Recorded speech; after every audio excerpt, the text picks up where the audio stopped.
Olá pessoal, vamos continuando com a nossa aula de Química Orgânica.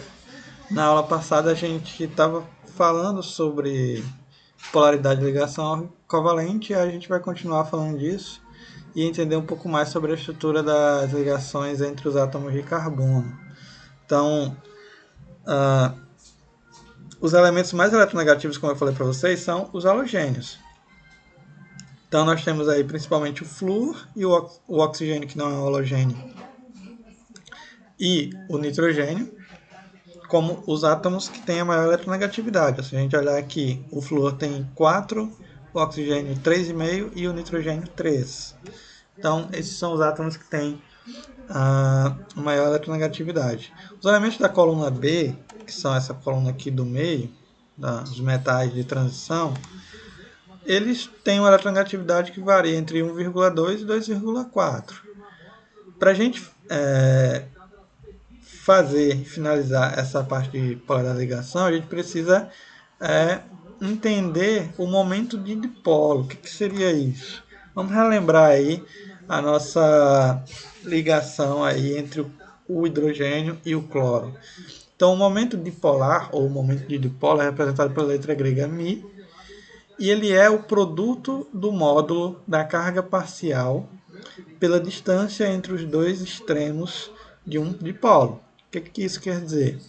Veja só, ele é o produto, né, a multiplicação entre a carga parcial e a distância, né? Então, o momento de dipolo ele é descrito na unidade de Debye.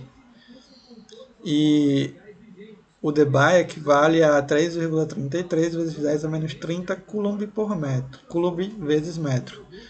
Temos aqui alguns exemplos de, por exemplo, a diferença de eletronegatividade aqui, ácido fluorídrico HF, monte de dipolo 1,91.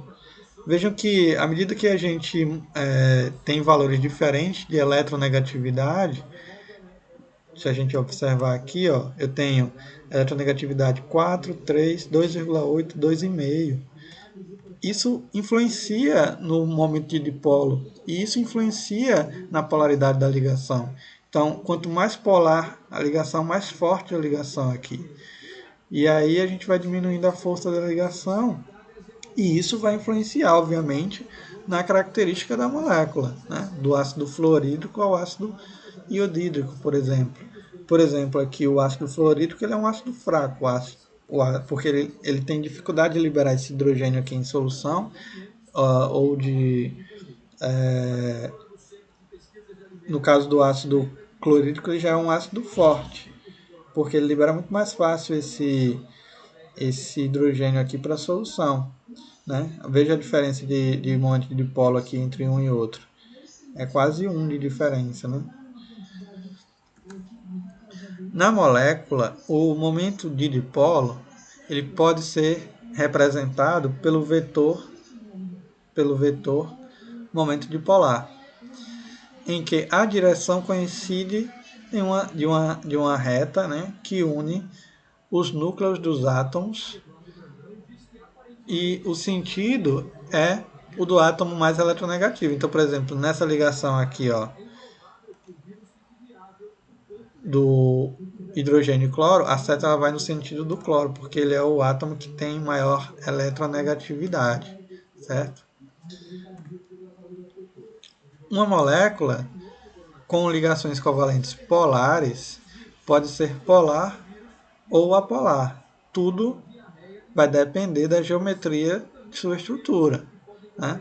Por exemplo, porque isso vai depender do vetor resultante da estrutura da molécula. Né? Se vocês lembrarem da parte de física de vetores, a gente tem lá os vetores, o cálculo de vetores, e se a gente observar aqui, ó, por exemplo, eu tenho aqui o átomo mais eletronegativo é o oxigênio e o hidrogênio é menos eletronegativo. Se a gente fizer aqui a soma desses vetores, você vai ter um valor diferente de zero. Se a soma dos vetores, se a soma vetorial é diferente de zero, isso quer dizer que a molécula é polar. Se a soma vetorial, por exemplo, aqui, ó, ela é igual a zero, a molécula é apolar. Calma que a gente já chega lá. Então veja só, A molécula de água ela é polar, por quê? A soma vetorial aqui vai dar um resultante de 1,84 de Bay, ou seja, o lado onde os átomos de hidrogênio estão, ele é mais positivo, né? Tem uma densidade de carga mais positiva. Vejam essa parte aqui, ó. Enquanto que o lado onde o oxigênio está, ele é mais negativo, ele tem uma densidade de carga mais negativa. Por conta disso, ele atrai os elétrons mais para si, né? Então, no caso aqui, a molécula do tetracloreto de carbono, ela é tetraédrica e ela possui 4 ligações polares. Veja, o carbono ele é menos eletronegativo do que o cloro. O carbono é 2,5 e o cloro é 3. Mas vejam que as moléculas elas estão nas 4 direções diferentes. Então, esses vetores aqui eles acabam se anulando, já que as ligações são iguais, né? Como os vetores se anulam, o momento de dipolo ele é zero e por conta disso a molécula é apolar, né? No entanto, bastaria a gente trocar aqui um desses átomos de cloro por um hidrogênio, por exemplo, e transformar a molécula que era apolar em molécula polar. No caso aqui seria o clorofórmio. Então vejam que apenas a diferença de um átomo pode mudar totalmente a característica de uma molécula, transformá-la de uma molécula apolar em uma molécula polar, certo? Então, quando os vetores, no momento de dipolo, não se anulam, a molécula é polar. Por que nesse caso eles não se anulariam? Porque o hidrogênio formaria uma ligação diferente das ligações entre carbono e cloro. Isso tornaria o momento de dipolo diferente de zero. A teoria do carbono tetraédrico de Lebel e Van Hoff mostra que a estrutura do metano é tridimensional, né? Parecida com o tetracloreto de carbono. Estando o átomo de carbono aqui no centro do tetraedro regular e os átomos de hidrogênio nos vértices, certo? Então, a gente vai entender agora como que funciona a ligação simples carbono-carbono. Então, veja só. A estrutura do... Para a gente ter uma ligação carbono-carbono, a gente precisa ter no mínimo 2 átomos de carbono, obviamente, né? Então, vamos pensar no etano, que é o segundo hidrocarboneto mais simples, e nessa concepção aí de Lebel e Van Hoff, que trata o carbono tetraédrico do metano, vamos pensar o seguinte: nessa estrutura, a gente teria aqui 2 carbonos, certo? Então, entre os 2 carbonos haveria uma ligação, e aí seria possível tirar essa estrutura aqui, seria possível dar esse giro como está representado nessa figura, certo? Nessa estrutura admite-se que os tetraedros possam girar ao longo do eixo. Então, você poderia mudar as posições aqui, né? Esse hidrogênio, quando girasse, ele ia para essa posição, e esse que está aqui vai para essa, né? Aqui a gente pode representar aquela estrutura com modelos, né, da mesma forma que a gente já tinha visto na outra aula, tratando de ligações simples, né? Da mesma forma que a gente pode analisar aquela estrutura com apenas 2 carbonos, a gente pode analisar também essa estrutura que tem várias ligações carbono-carbono diferentes, certo? Então aqui a gente teria, veja, esse tipo de estrutura formada, né? Elas acompanham a mesma ideia do que foi descrito. Mas o que seria de fato a ligação carbono-carbono? A gente vai entender isso a partir da teoria dos orbitais moleculares. Então, é uma teoria mais moderna do que a teoria dos pares de elétrons no nível de valência, e ela descreve como os átomos são formados a partir da hibridização, ou seja, a partir da mistura entre orbitais atômicos para a confecção de orbitais moleculares, ou seja, os orbitais atômicos se tornando orbitais moleculares. Lembrem o seguinte: um átomo ele pode ter orbitais s, né, níveis S, níveis P, níveis D e níveis F, né, de acordo com o diagrama de Linus Pauling, e, portanto, cada tipo de orbital apresenta uma configuração diferente. Por exemplo, deixa eu adiantar essa figura aqui. Os orbitais do tipo S, eles são esféricos. Os orbitais do tipo P, eles são semelhantes a halteres, por exemplo. Então, no diagrama de energia, a gente tem aqui a distribuição. Vamos ver a distribuição do carbono no diagrama de energia. Veja só. Vamos escolher aqui o átomo de carbono. O átomo de carbono ele tem 6 elétrons, né? Então, veja que aqui eu tenho o orbital 1s. Eu adiciono aqui 2 elétrons, certo? Ó, no diagrama de Linus Pauling. O S suporta 2 elétrons, o P 6, D10, F14. Vejam que eu coloquei 2 elétrons aqui, eu tenho 4 elétrons disponíveis para distribuir no orbital, nos orbitais. Então, o próximo é o orbital S aqui, que suporta também 2 elétrons. E agora eu tenho que adicionar os 2 últimos elétrons em mais um orbital. Seguindo a ordem energética, a gente vai aqui para o orbital P, né? O orbital P ele suporta 6 elétrons. Só que eu só tenho 2. Então eu vou colocar os 2 elétrons seguindo a regra de Hund e o princípio da exclusão de Pauli. Por conta disso a gente coloca em quadradinhos separados aqui. E aí, deixa eu voltar aqui. Se vocês observarem, ó, seguindo a ordem energética, eu tenho os 2 primeiros elétrons aqui. Depois esse mais energético vai para cá e depois vai para cá. Veja que esse subnível aqui, onde nós temos o orbital P, ele está incompleto, ele suporta 6 elétrons, mas eu só tenho 2. E esse nível 2 aqui constitui o nível de valência, que é onde as ligações são formadas.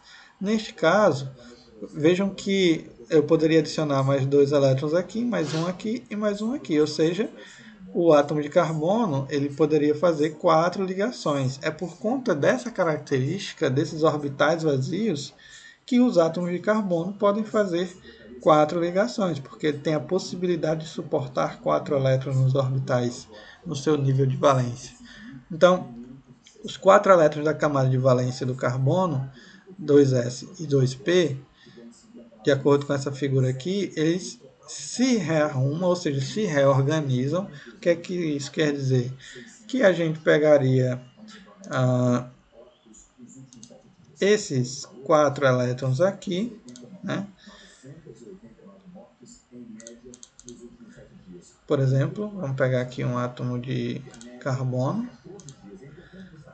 E aí, vamos adicionar hidrogênio.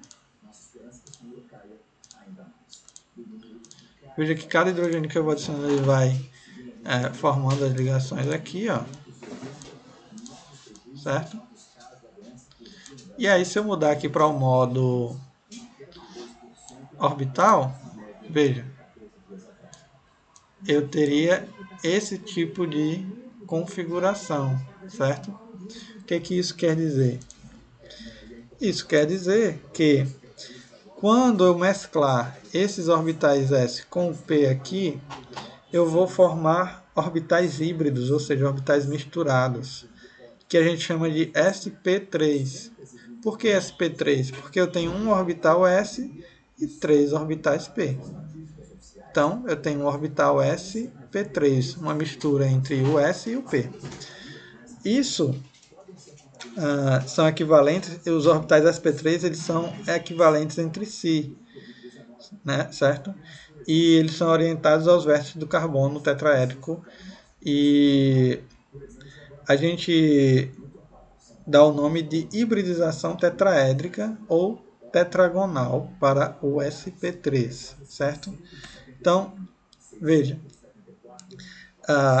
eu tenho aqui o hidrogênio e tenho aqui o carbono com esses orbitais híbridos, né? Então, quando o hidrogênio se liga aqui, ó, nesses orbitais P, eu formo uma ligação sigma S-sp3.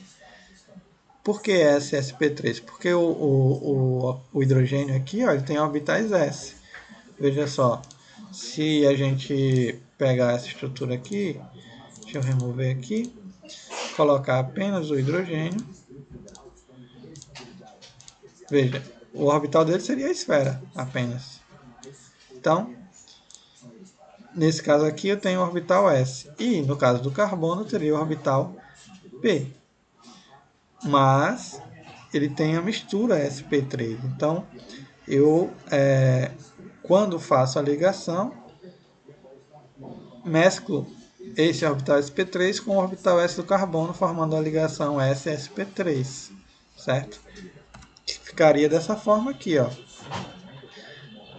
Eu junto aqui, faço a ligação sigma aqui, formando uma ligação sp3-sp3, ou seja, entre os dois orbitais do carbono, e aqui eu faria as ligações entre carbono e hidrogênio, certo?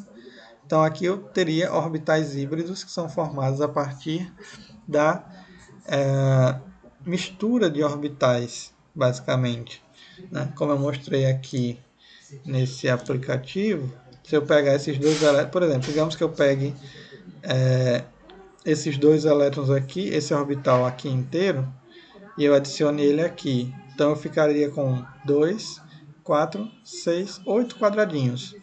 E aí eu pegaria esse elétron e colocaria aqui mais para frente. Então eu ficaria com 4 elétrons distribuídos aí. Ou seja, eu ficaria com esses orbitais todos mesclados, certo? Então, com essa parte de orbitais a gente para por aqui. E na próxima aula a gente vai entender a estrutura das ligações duplas. À medida que a gente vai mudando o tipo de ligação, esse tipo de interação aqui entre os orbitais, ele muda também. Você não vai ter mais uma ligação sp3, porque você não vai ter só uma ligação aqui. Você vai ter uma ligação dupla sendo formada aqui. Então, algumas coisas vão mudar, certo? Então, por agora, a gente para aqui e na próxima aula a gente continua falando dessas características para tentar entender a estrutura e as propriedades dos compostos orgânicos, ok? Então, por hoje é só.